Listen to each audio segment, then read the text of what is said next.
આ તરફ દેવભૂમિ દ્વારકા જિલ્લામાં વધુ એક બાળકમાં શંકાસ્પદ ચાંદીપુરાના લક્ષણો છે। દ્વારકાના કલ્યાણપુર તાલુકામાં 2 વર્ષીય બાળકમાં જોવા મળ્યા છે લક્ષણો। લાંબા ગામના 2 વર્ષના બાળકમાં ચાંદીપુરા વાયરસના લક્ષણો જોવા મળતા તેને જામનગર સારવાર માટે ખસેડાયો છે। લાંબા ગામના 2 વર્ષીય માસૂમને ખેંચ આવતા તે બેભાન થઈ ગયો। બાળકના બ્લડ સેમ્પલ લઈને પરીક્ષણ માટે ગાંધીનગર મોકલાયા છે। મૂળ મધ્યપ્રદેશના શ્રમિક પરિવારના બાળકમાં શંકાસ્પદ લક્ષણો જોવા મળ્યા તેને વધુ સારવાર માટે જીજી હોસ્પિટલ લઈ જવાયો। દ્વારકા જિલ્લામાં વધતા ચાંદીપુરા કેસને લઈને આરોગ્ય વિભાગ હરકતમાં આવ્યું છે। આરોગ્ય વિભાગની ટીમે સઘન સર્વે અને દવાઓનો છંટકાવ શરૂ કરી દીધો છે।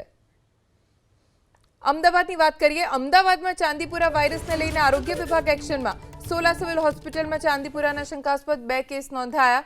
બંને બાળકોનો બ્લડ સેમ્પલ લઈ ચાંદીપુરાનો રિપોર્ટ કરવા માટે મોકલાયા છે।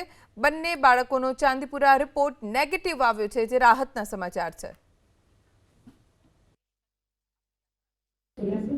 હોસ્પિટલમાં 2 બાળકો સસ્પેક્ટેડ હતા, જે માટે એડમિટ છે અને બંનેના રિપોર્ટ નેગેટિવ આવે છે અને કદાચ એક બાળકને 2-3 દિવસમાં ડિસ્ચાર્જ કરાવશે।